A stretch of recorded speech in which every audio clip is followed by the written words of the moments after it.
All right, looks like we have everybody. So why don't we get started?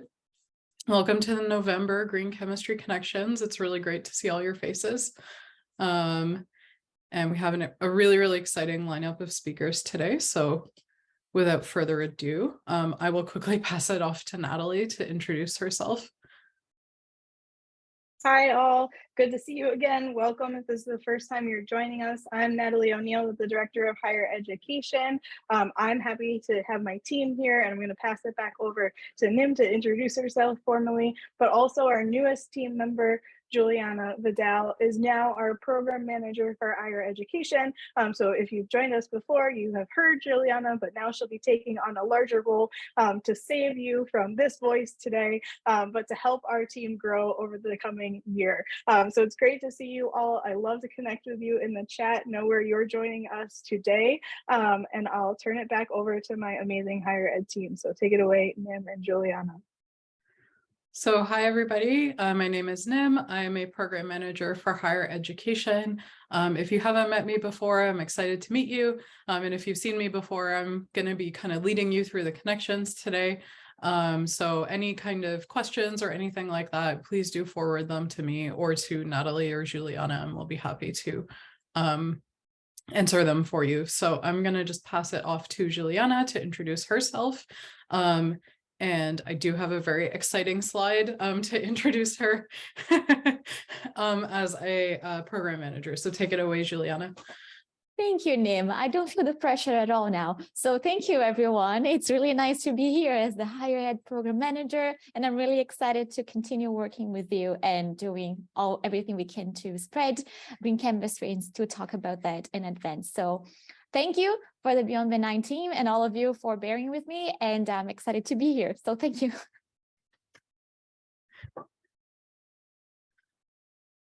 Hooray, perfect. I did want to just give a really quick shout out to our sponsors for today. So the Green Chemistry Connections are brought to you by the support of Dow, ICL, and 3M. So thank you very much. And if you are interested in sponsoring us, please do reach out to us for those opportunities. And so we do have like a stacked connections today with some really, really great speakers. So before we get into that, I quickly wanted to actually just acknowledge the land that we operate. And for years, it has been the traditional land of the Pawtucket and Massachusetts nations. And at Beyond Benign, we do acknowledge the painful history of genocide, colonialism, and forced removal from this territory. And we also acknowledge that further education is needed on our part to learn the full history of the land we occupy and all the Indigenous peoples it belongs to.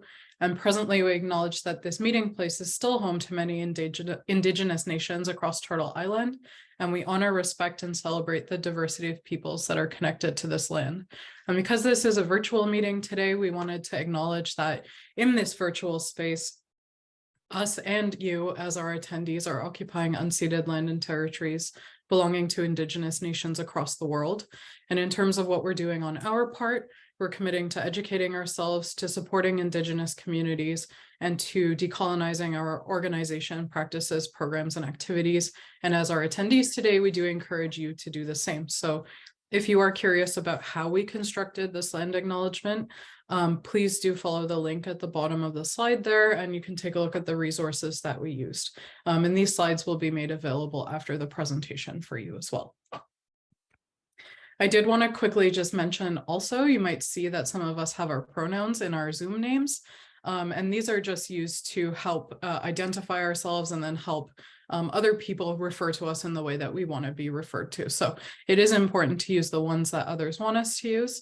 You can see a mixture of different pronouns on the screen there. I'm an example of somebody who uses mixed pronouns, so I like to be referred to using she, her, and they, them pronouns. And there's just some language here to kind of ask for other people's pronouns or to describe your own. And there are some links at the bottom of the slide there that we use to kind of construct this slide and to talk a little bit more about gender identity and expression. So please feel free to take a look at those things. If you would like to put your pronouns into your Zoom display name, You can hover over your picture and then click the 3 dots that are in the top right-hand corner. The drop-down menu right at the bottom, there's the command to rename yourself, and then you can just type in your own pronouns into your Zoom name. So we do encourage you to do that if you are comfortable, and that's a way to kind of just do that quickly for this meeting today. The last thing I wanted to mention is just that there will be a transcript of the meeting. And if you would like to enable subtitles for the meeting, you can go to the bottom of your Zoom screen. There's an icon there with the letters CC, live transcript. And if you click that, then live subtitles should be auto-generated for you during the meeting. And the transcript will be made available afterwards. And then lastly, the code of conduct that you are all agreeing to by attending the meeting today. Please do keep in mind in the breakout rooms that everyone should get a chance to speak and to kind of participate in the conversation. So let's be mindful of time and space for everyone here today. One of the things I wanted to kind of talk about, which is related to our Minority Serving Institution Initiative, which is dedicated support that Beyond Benign is providing through our Green Chemistry Commitment Program to minority serving institutions. Are kind of, you can see the bullet points there for kind of this dedicated support that we are offering. I wanted to talk a little bit about bullet point 3, engaging with green chemistry student leaders, and not just student leaders, but also just leaders in the community through some funding opportunities that we do have. So Beyond Benign has 2 grants that are currently available for you to apply for. The first one is the Green Chemistry Education Challenge Awards, and that's sponsored by Dow. And all green chemistry commitment signers are eligible and encouraged to apply for this grant. There's up to 4 that are being sponsored. And the application is centered around advancing green chemistry education in higher ed.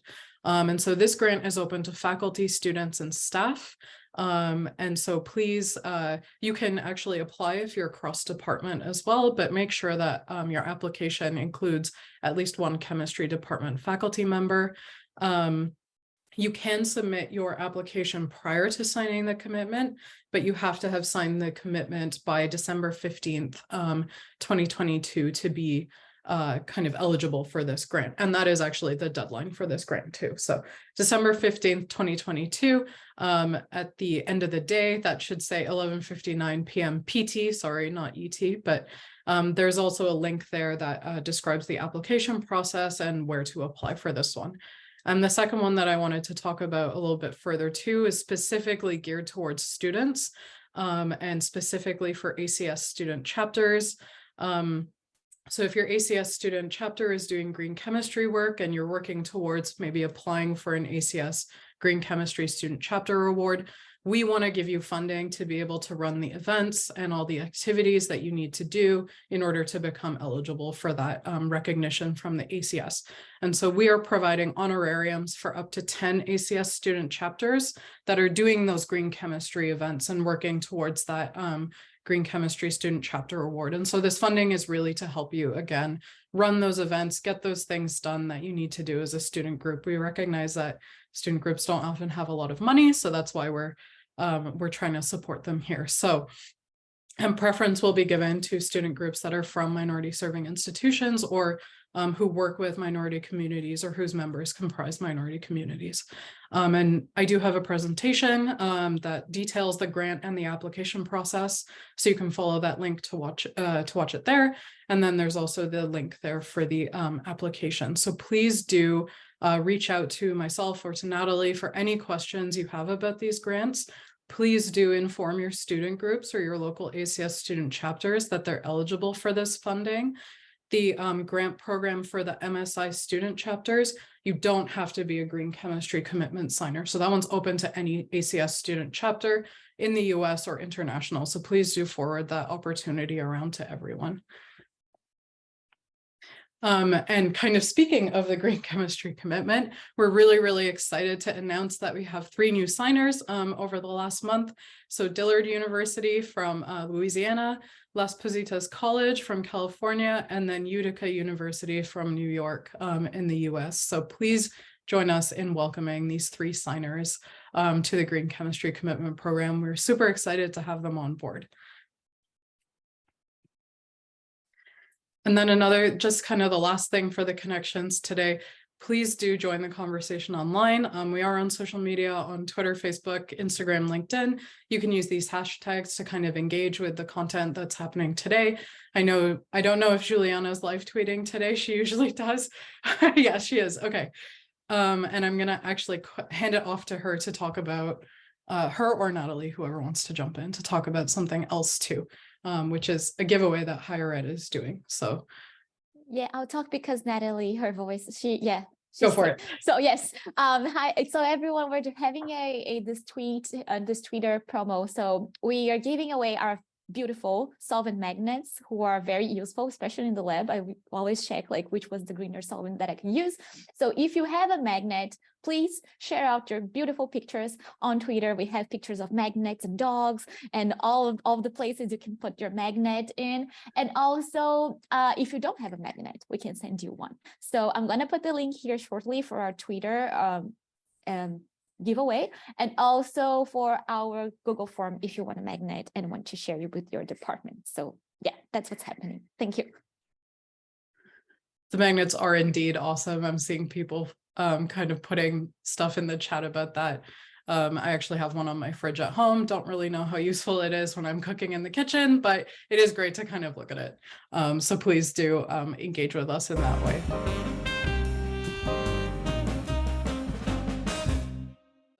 She's an associate professor of physics and the division lead of chemistry and biochemistry at Texas Women's University, who are a recent signer of the Green Chemistry Commitment. Super exciting.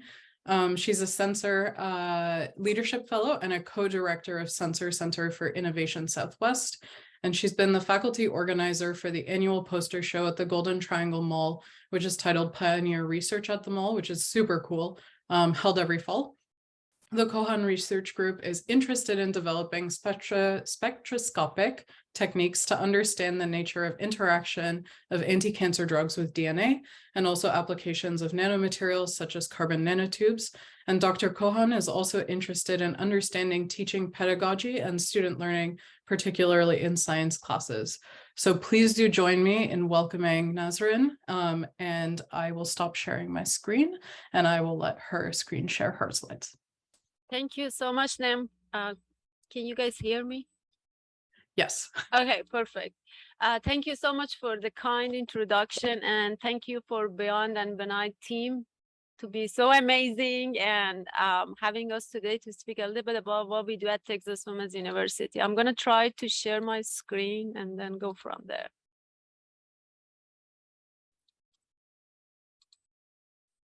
Okay, do you guys see my first slide?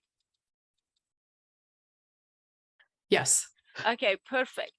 Before I start, I just want to give the credit to all of our faculty, students, and staff. What I'm talking today, it's mainly what our department does in general. So I am honored and privileged to tell you a little bit about amazing work everybody does in our department. So a little bit about where we are and just kind of a location, and give you a little bit overall about Texas Women's University.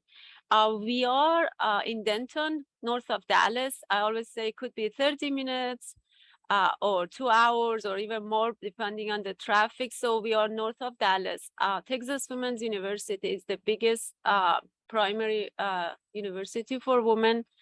We have 3 campuses, Denton, Dallas, and Houston. We are located in Denton. That's the biggest campus. We have about 15,000 students, and 88% of students are women. Originally was all for women, and then around 1970s, they opened it to men. So we have about 11-12% men also.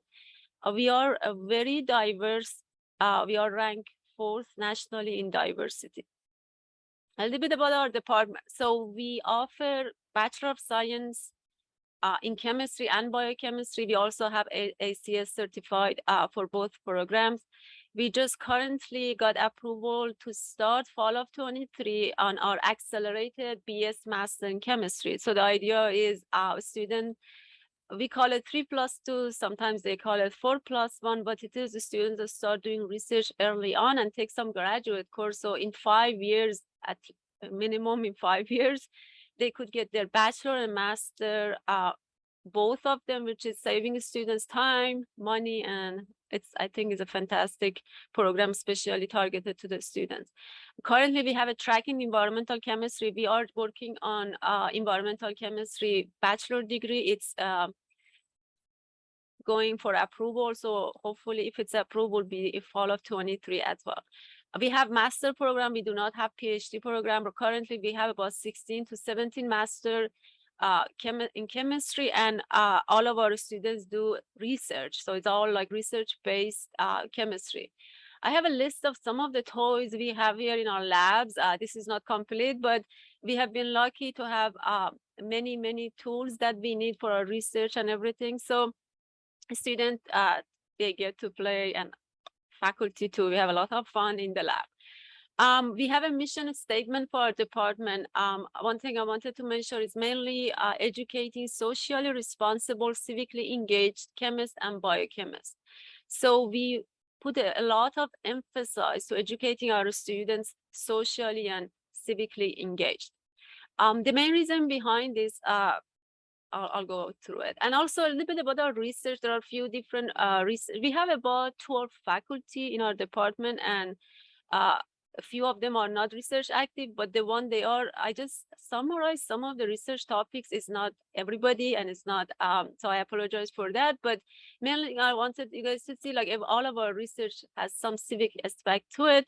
And we are having the environmental chemistry research. We have 2 faculty. I believe one of them are on this call today. So if you have any specific question, I'll refer it to Dr. Salzar. 2 of our faculty, their research is in environmental chemistry.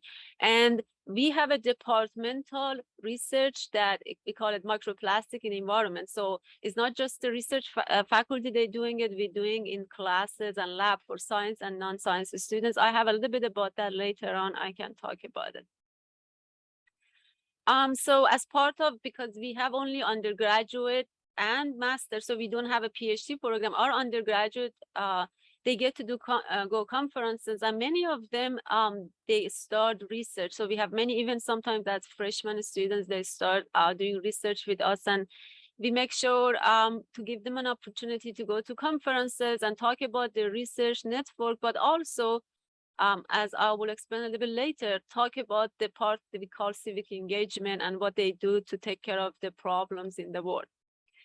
We are part of Sensor. If you guys haven't heard about it, I have a few slides very briefly to talk about it. Sensor stands for Science Education for New Civic Engagements and Responsibilities. When originally started, has been supported by NSF for 18 years.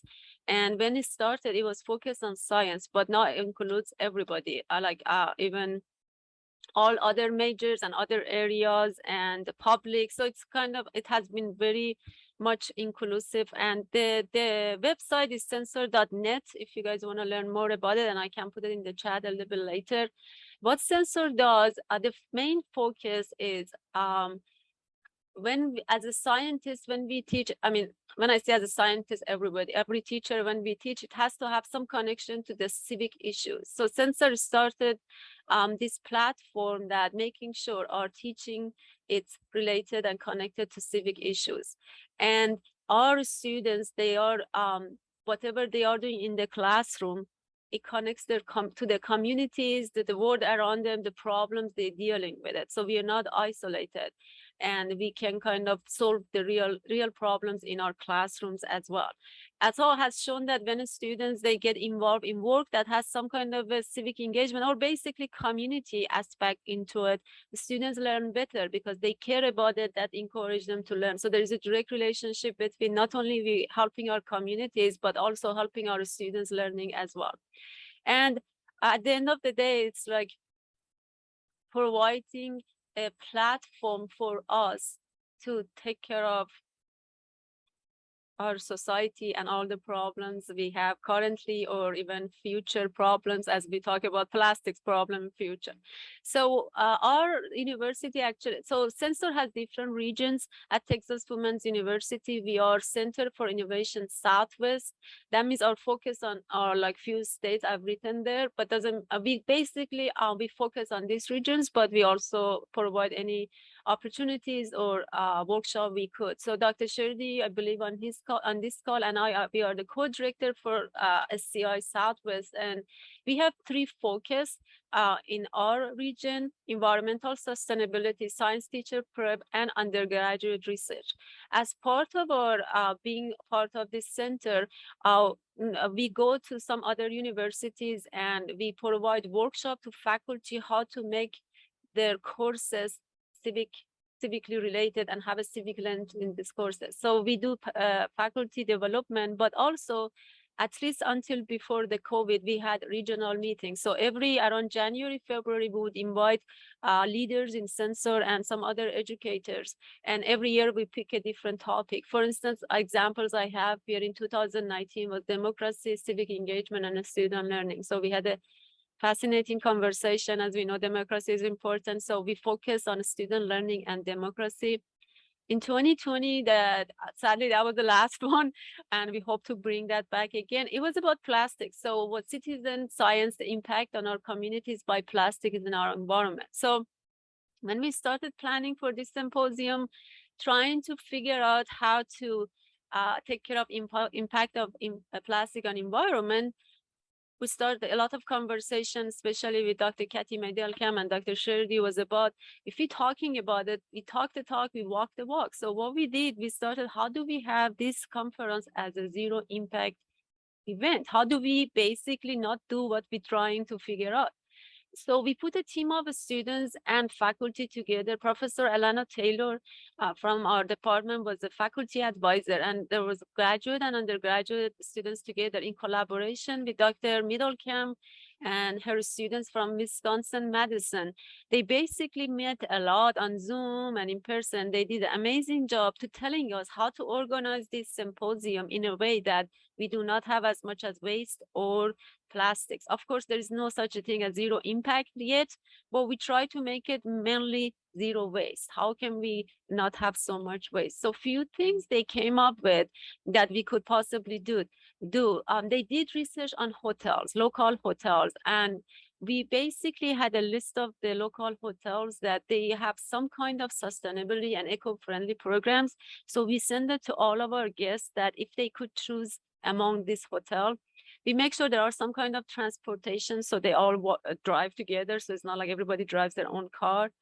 About food, first, originally, they start looking at the local businesses, because smaller businesses, we try to hire them for our events. But the interesting thing is our students, they learn that mellow mushroom pizza, it's one of the environmentally friendly and very much about sustainability. They use their all of their cardboard is 100% recycled material. They have a whole program about bees and how to make sure they are okay. So we started using their services for our food.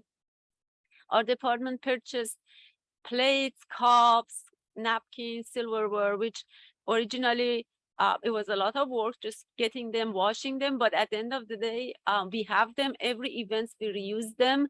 And the students, they help us to wash them using dishwasher. So, and also one thing we learned that using dishwasher, you actually conserve more water comparing to washing by hand. So that was interesting. We asked all of our attendees to bring their own bottles, and we use reusable name tags. Oftentimes you go to conferences, there's this big giant plastic cover they give you, but we had these name tags that you can write with kind of a Sharpie, and then we could clean it, and then we can reuse it for another event.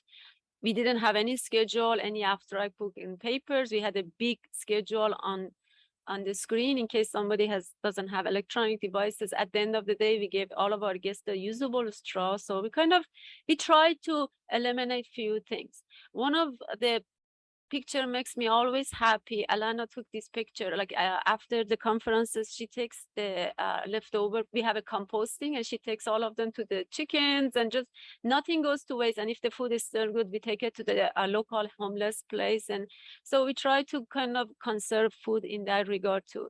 They have been amazing, and they did a lot of work. And interesting enough, city also, this got their attention. So the people out there also want to do something like that. So that's our first sensor. Actually, the city picked it up. They made a news about it. And then even Dallas picked up in another news, and they talked about how we're trying to lessen impact on environment, or even just go plastic free. I like the quote from Dr. Needlecam. I put it here. We always talk about recycling, but what if we go to the source? Mainly because, again, in our research with plastics in our department, we see that, okay, I'm going to talk a little bit faster. We see that it's easier to go really to the source and not to create any plastics. This is another aspect. In Dallas, they picked up the news. Another thing that Nim mentioned, poster show at the mall. Another thing we do is different in our department is taking our students to talk to the public about what they do and what kind of science they do. There is a lot of basically benefits to this that I have listed here. I'm not going to read it for you, but we know as researchers, we need to communicate our research to the public. They pay by their tax money, and it's important for them to see how we use it. At the end of the day, again, it goes back to benefit the community.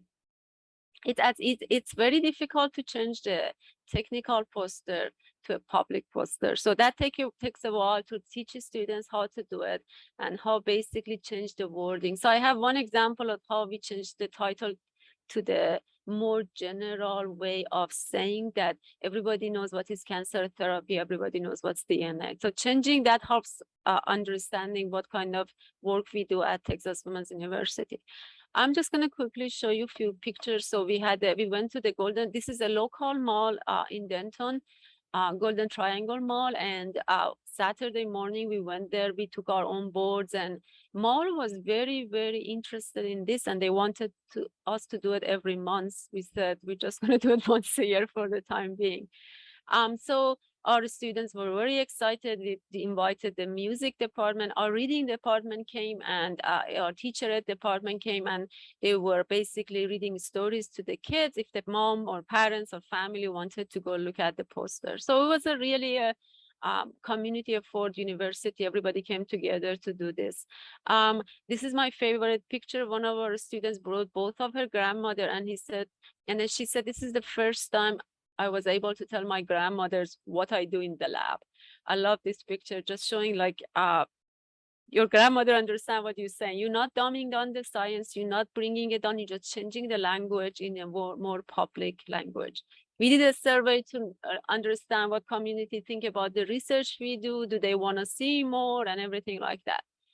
We had few comments, and they wanted us to do it like in Sam's Club, in other places. So we're still working on it. If we can take it in another platform and maybe high schools to do something like that, poster show at the mall. I just wanted to have a quick example for the chemists in the room, that Dr. Salvador and Professor Alana Taylor, their classes, like Alana teaches the non-science majors, and Gustavo teaches the chemistry majors, environmental chemistry courses. They both together, they're collaborating, they go collect soil samples, and then I wrote here a little bit like about what they do, but at the end of the day, students get to visualize microplastic and see how they look like and how much plastic is in the environment. Another environmentally related work we do here is like, for instance, in Dr. Sherdy class, they convert aluminum to Play-Doh. So you kind of using the waste to do something about it. And some of our classes like quant and instrumental analysis, they look at bleaching of the plastics, what kind of chemicals you get and why is it bad for the environment. I also wanted to mention that I really appreciate how NEM started with land acknowledgement. I did not started ours with land acknowledgement. We are still working on it. Texas Women's, we don't have a official land acknowledgement yet, but through the work we are doing, one of our projects we're working at Texas in our department, and we are part of a bigger group educators in the US that increasing the indigenous students in STEM. I've listed our 3 goals there. It's not just increasing the number, but also providing environmental belonging for them so they can be belong, but also we have we call it becomings. We support them until they graduate. And another aspect is trying to incorporate more indigenous knowledge in our curriculum, because they know a lot of things and the knowledge is priceless. So we should start incorporating indigenous knowledge in our classes. So one of the things naively I thought when I started working on this project, we need the land acknowledgement. But I learned that just putting the land acknowledgement there and not having anything like an actions plan, that's actually, it's not good. And at the end of the day, yes, we know what land we are on it, but what are we gonna do about it?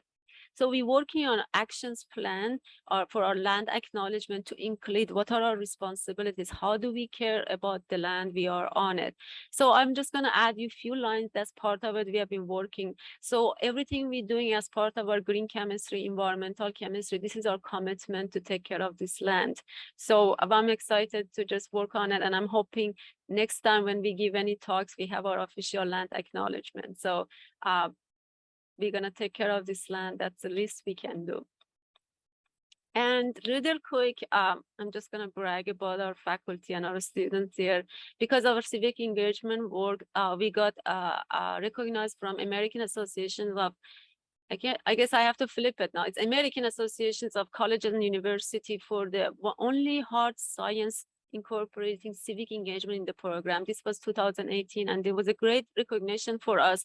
And also we wrote an article in that journal just to telling other chemistry department or like how we basically incorporate the civic engagement in the lab aspect of our classes. So it's doable. It's not, we didn't have to change so much the contents. You still can cover the contents but related to civic engagement. We also got another award because of our work from the National Center for the Sensor. And these are just energize us to go forward. And again, I give the credit to all of our faculty and our amazing students. The fact that our students let us do stuff and then ask them to help us, that's amazing. The trust they have in us, I don't take that for granted, and I appreciate that.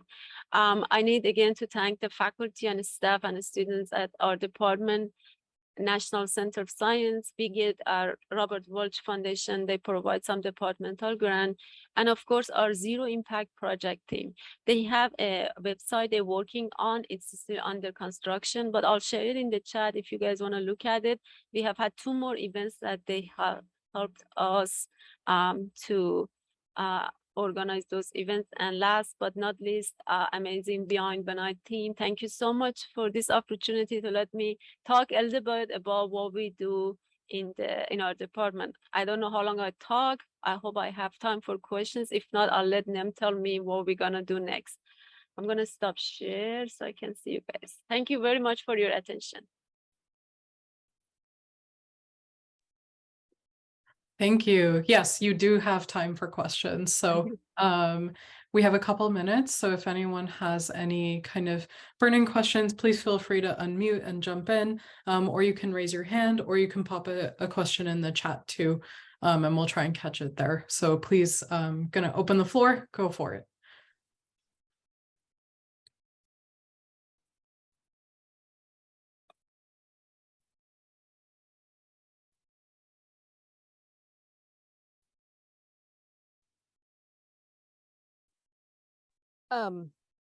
If I can just ask a question, I'm having a problem with my audio, so I don't know if I was called on, but I'm just going to pretend like I was.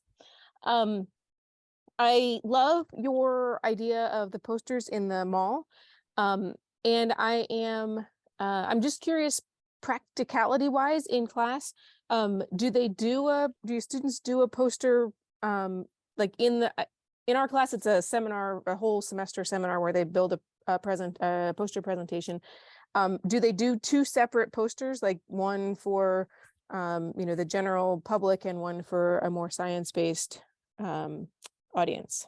Thank you. Yes. And great presentation. Thank you. Oh, thank you. Thank you. Actually, the idea of taking the poster presentation, I'm going to give the credit to Dr. Shirley. He's the man behind that idea. But yes, our students are doing 2 posters. One is technical, and oftentimes we take it to conferences and they change that up to make it for public. So we always have 2. And sometimes we even put both of them next to each other, depends on the audience. And the one they make in public, it takes way longer than they make the technical. And one of the interesting things has come up. We get to know if our students really understood what they are doing too. Because if you not able to translate what exactly you're doing to the public, that's students, they figure, okay, I don't even know what's the meaning of whatever word I'm using. So they get to learn even better what they're doing it. So to short answer is yes, we do both of them, and then depends on the audience, we take one or even both. Thank you so much. Of course, and we have a publications, I can share the link with you guys, how we did it. A lot of like details how you do it, because it starts like few months of work, but we have done it, we figured out a few things. I'm happy to share that with you guys too. Thank you.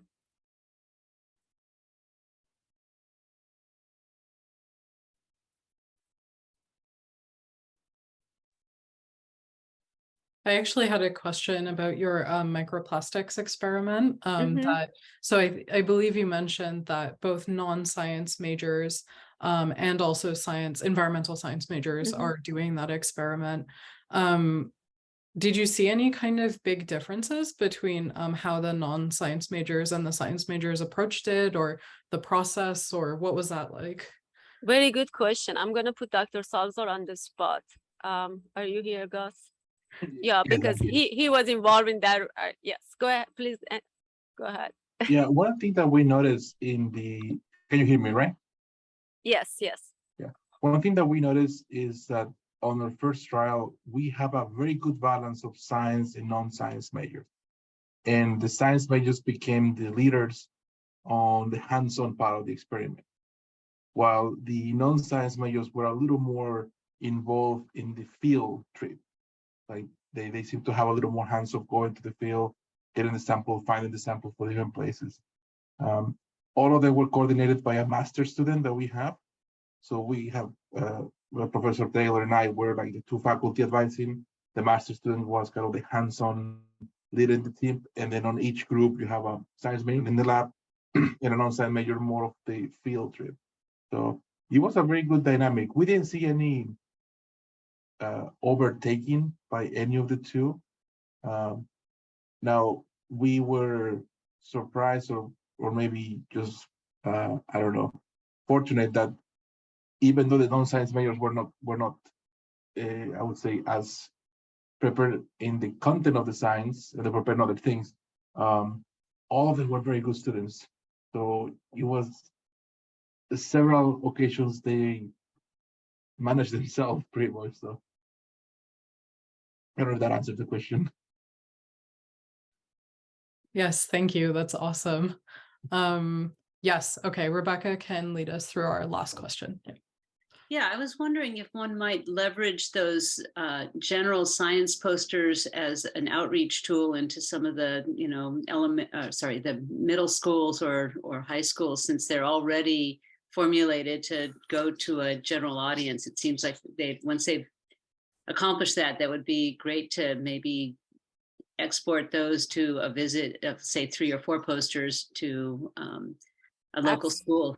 Absolutely. We actually, as a matter of fact, we had a meeting last week as part of marketing a program, how to do it. We decided, okay, we just do our posters, show a few posters to high school. Yeah, exactly. That's kind of, those posters can be used as part of recruitment as well. Just get the students excited about the research, what we do in our department. Yes, absolutely. Yeah, seems like you get double your profit out of all the effort. Absolutely, yes, That's absolutely. great. And especially taking our undergraduate with this poster to high school, they can communicate with the high school students better than we can. So that's part of the plan, taking our students with us. Yes. Right. It's near peer-to-peer. Exactly. Yes. Thank you. Great question. Thank you.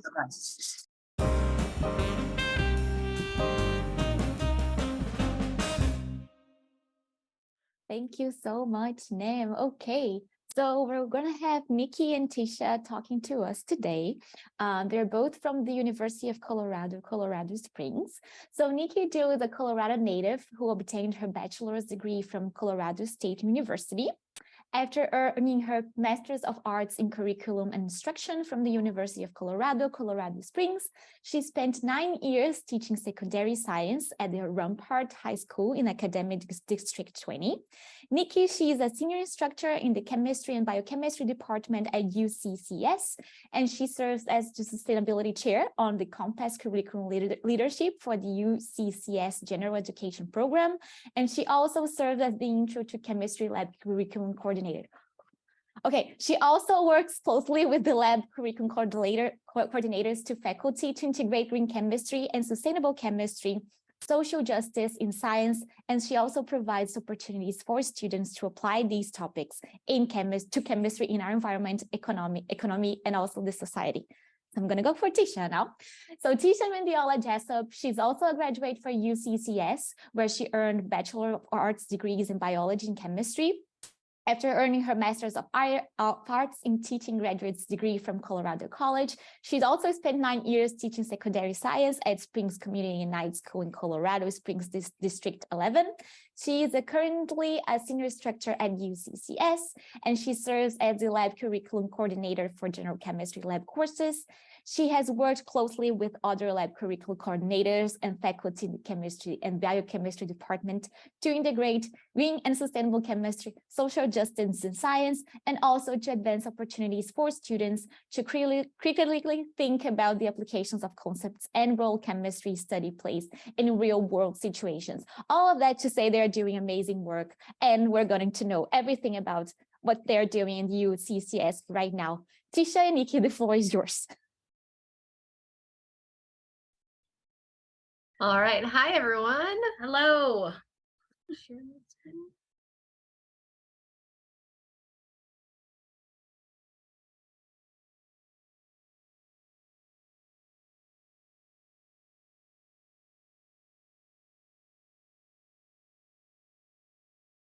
Okay.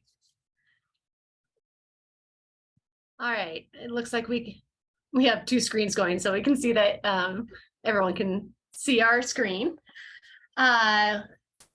So our presentation is looking at transforming first-year chemistry labs through green and sustainable chemistry. So I'm Niki Juhl. Juliana gave a nice introduction, but kind of give a little bit of background. Tisha and I, being both curriculum coordinators, saw a need to update the way our labs are run, and then we started on this journey. Yeah, and I'm Tisha. My pronouns are she and her, and I also heard it from the last presenter about the including land acknowledgement statements and acknowledgements of other things. I am a Chamorro native from Guahan, and I serve as the curriculum coordinator for our general chemistry curriculum. And Niki and I have been working together for about we lost count. And COVID doesn't count, right? But it's like 9 years we've known each other or have been working together. So it's been a while, and we're going to share a little bit about our journey with you at UCCS. So our institution, just a little background, we are in the center of Colorado. We are the first GCC signer in the entire state of Colorado. And in the Colorado University, or excuse me, the University of Colorado system, which is 4 campuses. We have approximately 13,000 students, and about 8,000 of them are undergraduates. And our demographics are pretty wide. Still over half of our students are commuter students. We have a significant population. I think we actually just reached over half of our students are women or women identified. Quite a number of our students are military affiliated, active duty, or retired vets. About 30% of our incoming undergrads are first gen. We just got a Hispanic Serving Institution designation. It was last school year or this school year. And we have an increasing population, an increasingly diverse population of students. And we serve both the Gen Chem curriculum, which is our fundamental curriculum for other things like physics, engineering, computer science, biology, medicine, and our Intro Chem series, which serves a lot of our health science folks, our health promotions folks, and our nursing college. All right, so how did we start on this journey? As Juliana had mentioned, I am the sustainability chair for Compass Curriculum, which is our general education program at UCCS. And Compass started in 2014, and we were up for renewal with the Higher Learning Commission, and therefore we needed to revisit our courses, which means all of our updates and whatnot needed to be shown. So we found this as an opportunity to have that sustainability designation. We already had it for our chemistry courses, but it was not actually taught within our chemistry courses to the degree in which sustainability is required from our Gen Ed program. So I walked up to Tisha and I said, hey, Tisha, I need help. We need to increase our sustainability in our chemistry course. Let's do this. And I was like, this is great. I love the idea. And she was actually taking a grad course in environmental chemistry at that time, and said she had was pointed towards this resource, and that is how we got onto the green chemistry, because she was given the Dr. Paul Anastas and Dr. John Warner's Green Chem Ed book. We have not looked back since we started this process several years ago. So very specifically, our Compass curriculum is required across the Gen Ed requirements for students. So one of the courses that they have to take, whatever calendar year they enroll in, needs to have a sustainability flag. So our sustainability covers both this idea of the history and long-term consequences, so the past, present, and future of the human-nature interaction, and an inclusive education. So how do we include students to help them understand those implications? So we started reaching out when we started researching our green chemistry, and we found Beyond Benign. We're able to take a course from Beyond Benign. Because we were focusing on intro to chemistry, which is sometimes people call it prep chem, or GOB courses, allied health, chemistry course. There's not a lot of resources available at that level. So we actually took the high school green chem course and then just scaled it up to our students. But that is how we started our engagement with Beyond Benign, and it has just grown from there. And we finally were able to sign the green chemistry commitment this year to become that first signer, as Tisha had mentioned. So this is our sort of process that we had starting in the upper left-hand corner. We found the right team, that's us. And then we did a deep dive into what our current objectives and goals and activities and post labs and in lab for that core curriculum content, and then asked ourselves, what are other people doing? And we took absolutely advantage of the COVID opportunities to make massive changes all at once. And it was pretty challenging, but one of the things that we did was we updated every single lab learning objective and goal with green and sustainable chemistry in mind. We went through each lab and activity, and this is part of our sort of the last 3 years has been updating the goals, updating the objectives, updating the labs. And what we learned very quickly is that in order to get those things, we really needed a redesign. So a little bit more specifically about each of those processes is what we're going to focus on.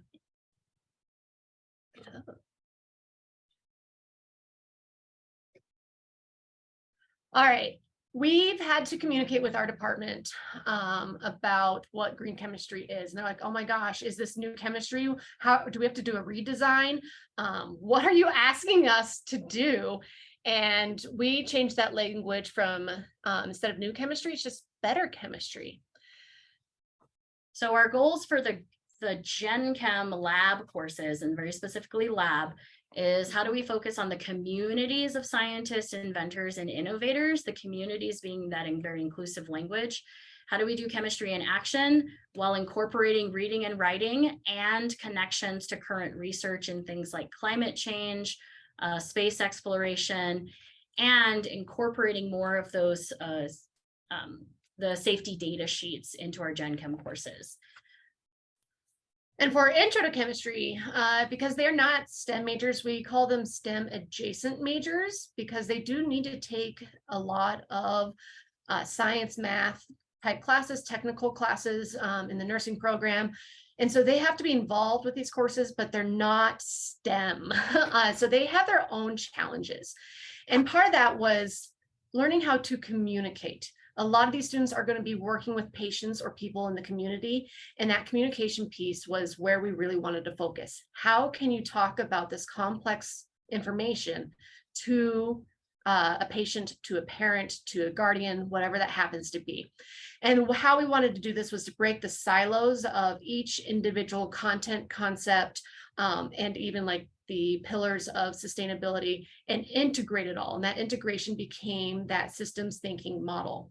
And based off the content we teach for our nursing majors, that social aspect, so we bring a lot of the social equity and social justice with safety and exposure in the community into our lab courses. Okay. So that's background. Let's get into some specifics. So we have 4 specific courses that we integrated this into. I'm missing one, it's fine.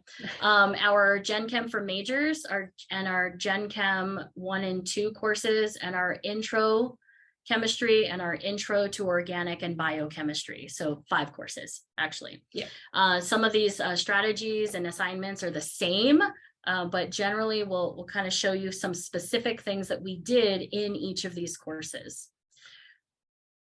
We started with intro and then started to build it up into Gen Chem. We went through each section of our labs to identify that safety data sheet. Could we pick out better chemicals? Could we reduce how much we use? And have the students read the safety data sheets. And that has become part of their pre-lab preparation. That's not happened in our nursing chemistry before. And then applying our green chemistry principles, and we've integrated our sustainability design or sustainable development goals from the UN. Before we went and decided to do a complete OER rewrite, we were attempting to use the previous, or what we used previously for our lab manuals, and apply the chemistry concepts through applications and extension activities after they completed the wet lab with us. And through these, we wanted the students to apply concepts, really start to pay attention to their identity in the community or the topic at hand, and to connect those learning resources outside of academia, because that is how they're going to apply it within their potential job in the future. So one of the activities with safety data sheets very specifically is we actually have them read the safety data sheets at the very beginning of the course. And these are 2 specific questions from this activity. One, consider the communities to which you belong and identify those communities. So we're asking them to think beyond their first year high school or their last year of high school experience or them as a student, and think broader about the communities they do belong to and maybe those that they wish to belong to. And then think about how those communication styles differ between people in and not in these scientific communities. So how do we talk about safety with those folks who are our classmates and with those folks who are not? So these are just 2 examples of after they review a safety data sheet for a specific chemical, when we do properties, we ask them to connect the safety beyond the academic application of it. One of the hurdles we had to overcome was how do we integrate these green chemistry principles into the curriculum that was already pre-made based off the lab manuals we were using. So we took a look at each of our labs and determined which of the principles applied best and whether we failed that principle or we can address that principle, whatever it happened to be. And so we wanted to make sure, because we have about 30 sections each semester between Gen Chem and Intro, and we want to make sure it was seamless. So using Canvas, we would be able to have the post-lab questions, pre-lab questions, applications, seamless information for both instructors and students across our platform. So in one of the ways that looks, and this was a new project that we instituted this semester, is to incorporate scientific presentations using scientific language and the application of these principles. We'll do 4 projects in our Gen Chem lab. This is in addition to the wet labs. And it's this very small project, a 6-slide presentation. Slide 1 is the title, slide 6 is the citations, and the good stuff is in the middle. These are actually real slides from a student project where it addresses, it is number 3, contemporary examples of chemical exposure. One of the things that we found in talking about it is a lot of the students were very rooted in past. They were like, oh, this happened in the 30s, this happened in the 40s. This happened literally last century. So we wanted them to come up to right now. What is happening in your world right now? And this is someone who is from Hawaii, and they focused on those jet fuel leaks in Hawaii. And then we had them look at slide 4 is the Green Chemistry Challenge Awards. Pick one from the last 2 years and talk about it. What are they doing? And this student also included the Green Chemistry Principles Applied, and it's the Sugar Boost surface cleaner. So they get to see what's happening right now. In addition, we include this periodic tables endangered elements from the ACS and the Green Chemistry Institute. So what is happening in their world right now? And it is about a 2-minute or 5-minute presentation. They just tell us what they discovered, and we kind of grade this based on a rubric. And the instructors were all very excited when the students had presented these. They're like, do you know what they found? And there was so much excitement. It was a lot of fun. Shout out to the University of Toronto, because we have used their videos to help address the green chemistry principles for our students within their pre-lab quizzes. They'll answer questions, and the students go back and reference these as we start to integrate this content into post-lab material as well. One of the big goals, people, and being the sustainability chair, I hear, well, I can't integrate sustainability. It's not part of my content.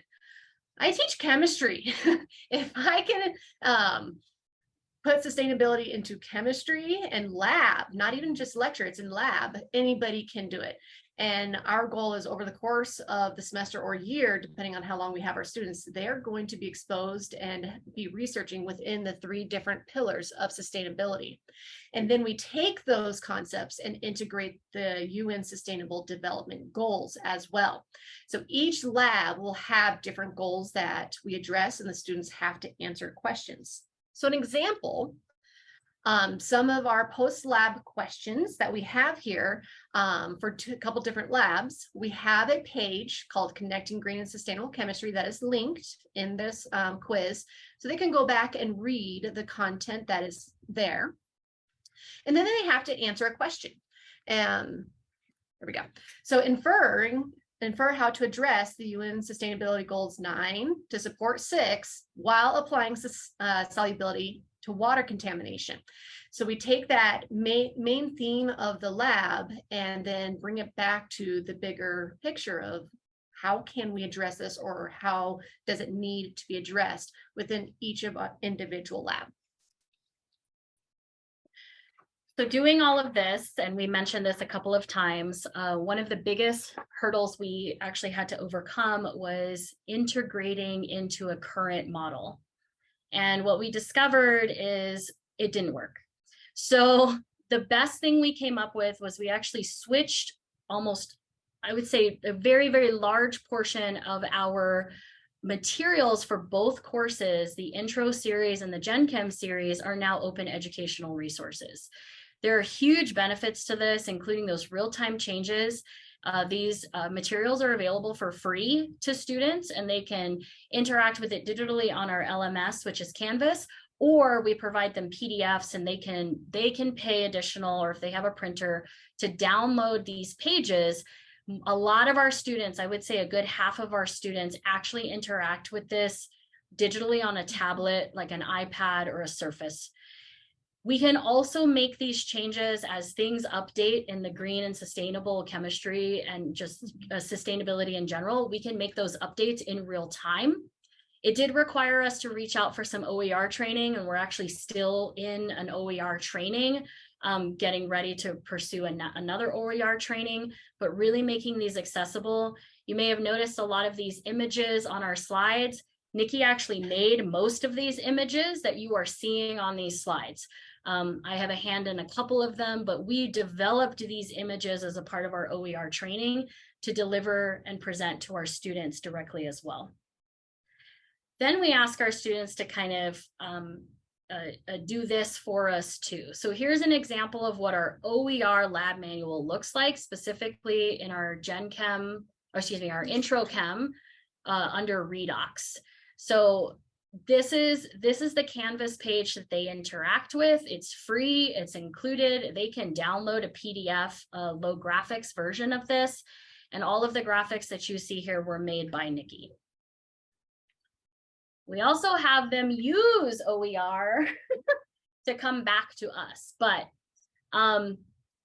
one of the things that we wanted to talk about was this big final project in our intro chem series. So over the course of the year, between 1201 and 1211, our students do a variety of projects to learn how to communicate with an audience. And we provide those audiences as we're training them to use these different resources. At the end of our organic biochem course, we have what we call the Human Impact Project. This has been designed over time as we've been modifying what we want the students to look at. It was actually an MIT challenge that Tisha had found, showing that students will get money or for a grant to address an issue. We're like, well, we can do this as well. So we give them this premise of a community health issue that they get to choose, and they will research. So they do this over the course of the last 8 weeks of the course. They will integrate the green and sustainable chemistry. So the first research is just the issue. What is the issue? What is the sustainability issue or topics? What community are you addressing? Just that elevator pitch. Then they're going to do a deep dive into the chemistry itself. For the intro students, it's not highly technical, but their goal is to use the language to explain this concept to their coworkers, to their patients, to their community members, whatever that happens to be. Every year, this is our favorite. Yes. What the students come up with of what they want to solve are real problems. We have what's called the UCCS Green Action Fund. They will fund sustainability projects here on campus. And we have had students want to go forward and apply for those grants. We actually have a group right now who is taking their project and ultimately wants to apply for funding to see it through to change some stuff on campus. But they take this concept everywhere. It gives me goosebumps. It's so cool. Cool. And then, as I was mentioning earlier, we also ask them to engage in content creation as a part of, so even a part of their Human Impact Project, they actually all make Microsoft Sways, which is a website creation software. We also ask them in several, I showed you PowerPoint earlier, and we ask our intro students to create infographics. In that, how do you take this information you learned in class and present it to different types of audiences? And because a lot of them want to be in healthcare, those audiences are often people not in healthcare. So how do we communicate that with our grandmas, with our next door neighbors, with the kiddos in our homes? And these are also those sort of tangential skills that we're learning in these courses that are still communication, it's still writing, and it's also ridiculously pretty. We've had students who continue to use these skill sets. So we do infographics, Microsoft Sway, newsletters, and presentations via different resources. And I've had one student learn from using infographics. She's like, well, I have a fishing business in the summer. Now I know how to give out promotional materials. I have another student this semester just learning how to write a newsletter. She now writes the newsletter for her dog breeding program. So these skills go beyond the chemistry as well. some student input from previous semesters. This big one was really about the integration of OER. Also, for some context, this student took the class twice. So they saw the content the first time without the OER, and they saw the content again with the OER. And we got some pretty like amazing feedback. This, the lab manual from the bookstore versus this version is awesome. We had some errors. There are always errors. But, it's really, they don't have to purchase it. There are multiple options for how to use a lab manual. We don't have to buy it. It came up over and over again. We don't have to buy it. We have multiple ways to interact with it. Learn from our lessons. There's going to be trial and error implementation of materials. It's been since 2019 when we really started this process. So several semesters of updating, fixing, and understand that you're going to have cultural inertia, not only student cultural inertia, but instructor cultural inertia that you're going to have to mitigate. We learned this the hard way of having that open communication, letting people be involved at how much they want to be involved, whether it's writing the labs, reading for the labs, giving their input, but understanding that we are moving forward and we want you to be part of this process, but you are going to hit some walls. Yeah, and that I will say again, OER is one of the things that we landed on that overcame so much of these concerns that were brought up by faculty and students, and having that OER with full integration. It couldn't just be a side project. It had to be the relevant theme that went through the whole thing. So these challenges, we did find having the right people on your team is really, really important, because the changes are incredibly exciting and super challenging. And finding folks in your department, including students, that have this passion that also challenge you and help you stay realistic is really, really important. Complementary skill sets were also something that we found was incredibly important to get this work done. We also want to shout out, it's really, really important that we give Beyond Benign, awesome, our OER folks, amazing, and we could not have done this without Compound Chem, Canva, Wondershare Filmora, and the Noun Project. There are also some other really great inclusive images and pictures that we got from our OER folks, so we have more inclusive images. Canva does a great job of having a variety of people. Oh, and Canva, you can have a free educator's account.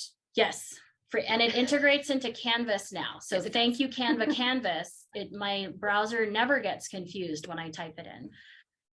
And then just acknowledgements to where we are at. So our department, Dr. David Anderson, who is our department chair, Dr. Janelle Owens, who is our assistant department chair, and then our lab coordinators are Brett Mayer and Sam Gee. They help us throughout this entire process. Dean Vidler, who is they are very excited about the work that we are doing. And then of course, Beyond Benign and the American Chemicals, or the ACS, as they are starting to integrate green chemistry as well. And to all of our faculty and friends who have been on this journey with us. Oh, so thank you, everyone. Yeah, I'm gonna just pop into the chat. I think we had, oh, thank you, Vaso, for being here. And thanks for some of the information in the chat. If there are any questions, happy to answer them. Thank you so much, Niki and Tisha, for all of that. I wrote down some points. I love that you mentioned better chemistry, because people usually say like, oh, green chemistry, new chemistry. So it's just like a way of actually like getting over this pushback that people have to everything that's new. And I love that we're talking about communication science, because it was something that I wish I knew when I was doing my undergrad. And also I use Canva a lot. And now I started working for Beyond Benign because of Canva, because I learned about doing infographics and everything. So sorry to throw everything there, but do we have any questions? Please feel free to reach out, to just like unmute yourselves or put anything in the chat. Felicia? Hi, I just was wondering, are you guys involved with I might have missed it at the beginning. Are you involved with the ACS Green Chemistry Institute modules project? Because you've got it in spades and they need your work. So I think I signed up for the information emails, and so this work has been really time intensive. yeah. And absolutely, I think we chatted about doing this and like taking it, and then we realized that we've been going nonstop since 2020. And I think this but see, all of this would have been that, directly applicable. Well, we just actually finished writing our last lab last week. So like we have now finished that culmination. Anyway, I encourage you to get in touch with them because, thank you. They need this material. And more than happy to share. And that's the other thing we realized too, coming to these green chemistry connections and listening to OER, the having available material is really important. I've heard over and over again, and it's why we wanted to give you all some ideas to hopefully take away and do is what are we doing in our intro chem courses or our first year courses? How do we make this something that we can use without doing a lot of sort of extra, like a curriculum rehaul, which is not the goal. It's, how do we incorporate this into what we're already doing? Because we're already doing a great job and we're getting those core concepts, which is what ACS GCI does say. You got to have the core concepts and it's a thread throughout that just connects these core concepts together. And for the world that these students are living in, not the world that they're going to live in or the world that was, it's the world that's now. Yeah.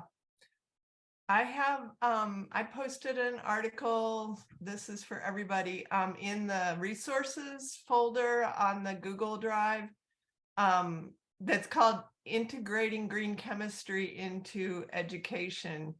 And it hasn't been published yet, but it will come out in Angavanti Kami.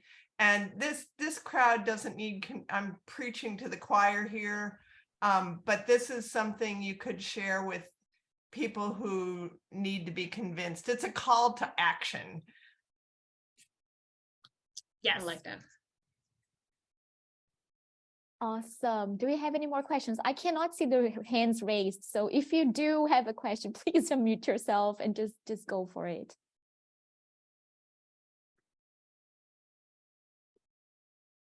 No, yes. Okay, I'm sure we can talk more in the breakout rooms. I'm gonna pass on to Nim now because we will probably have a break. And Natalie just put the resources there in the chat if you guys want to check out what Felicia was talking about. So thank you very much, everybody. And it's over to you, Nim. Thank you to our wonderful speakers so far. Yes, as Juliana mentioned, we are going to have a quick break.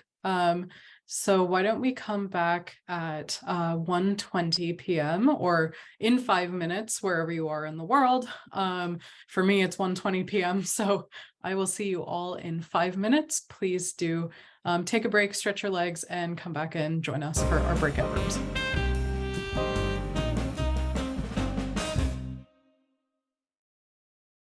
Hi, everyone. I hope everyone had a good break. Just waiting as kind of people trickle back on in now. But I did want to quickly introduce the next part of the connections today.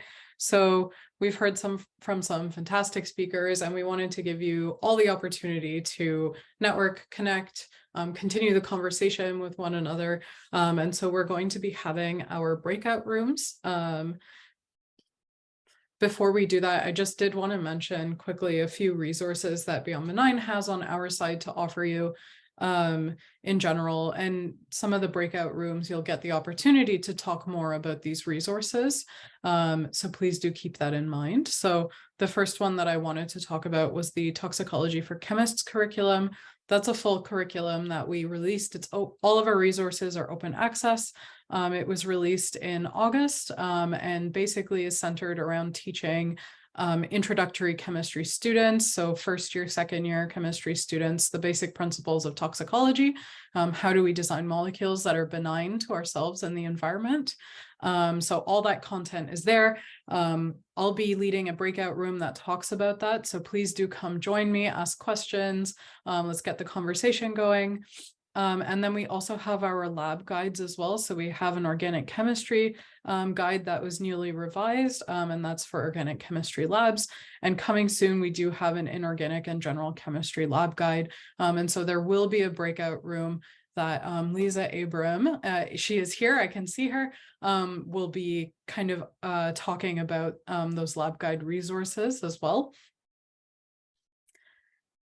And so that's just kind of what we have on our side too. But so today we do have 5 different breakout rooms. So there is the toxicology one, there is the lab guide and resources one. We do have a Beyond Benign general one where you can just come and ask general questions of Beyond Benign folks. And we do have Niki and Tisha in one breakout room. I'm happy to continue the conversation from their amazing talk. And we also have Nasrin in another breakout room. Same deal, happy to continue the conversation from her talk as well. So I know Juliana kind of on the back end of Zoom has been putting those breakout rooms together. So she's going to open them now, and you should see a prompt on your screen to help you go to a breakout room. If you don't, then I know Natalie will be hanging back in the waiting room and can help to push you to a room that you would like. So please do let us know where you would like to go, and we're going to be really excited to talk to you all in the rooms. And for those of you interested in toxicology, I will see you in that breakout room shortly. Thank you. And I'm sorry to make you talk, Natalie, with your voice. But yes, we hope that you had some excellent conversations in the breakout rooms. Thank you for joining us. Just for our quick wrap up here. Without further ado, I will get going. This is really awesome, actually. This was mentioned already. Felicia talked about this when she was asking one of her questions, but we do have a discussion space on the Green Chemistry Connections Google site where you can create folders, share resources with one another, kind of keep that discussion going from the connections.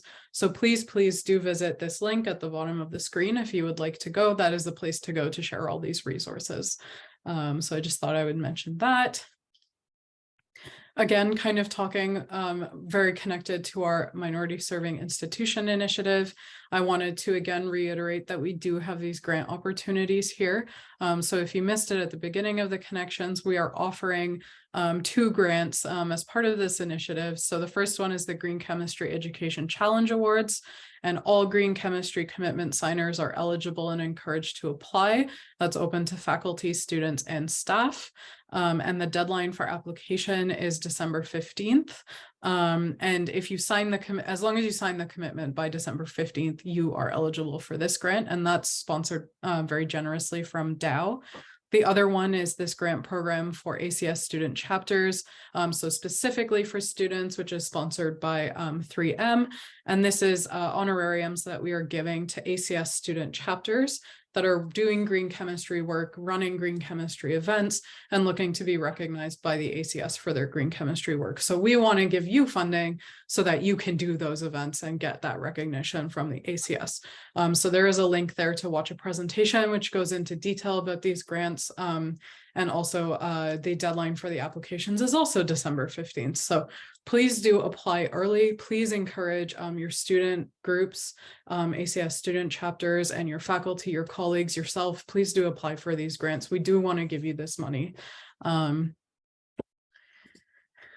Another thing that we wanted to kind of talk about is this K-12 webinar series, the Observe, Wonder, Think. And the next session is happening tomorrow in the evening. There's a fantastic lineup of speakers there focusing on sustainability in elementary education. So please do encourage any of your folks that are doing K-12 outreach, or if you yourself are interested, please do attend these sessions. And like I said, the upcoming one is for tomorrow. And again, if you enjoyed coming to the Connections today, and if you're not registered, please do register for them, and encourage your colleagues, your friends, your peers to register as well. We have some really fantastic speakers that we like to highlight. And also we really see this as a space for you to kind of connect and network with one another, and where everyone can kind of benefit from those connections. So please do keep coming, and we love having you. One thing that's super, super exciting, I'm going to invite Natalie to jump in if I miss anything, but we do have the 10-year anniversary of the Green Chemistry Commitment coming up, and we do have our Green Chemistry Commitment Summit, which is coming up. So this is just a very exciting save the date.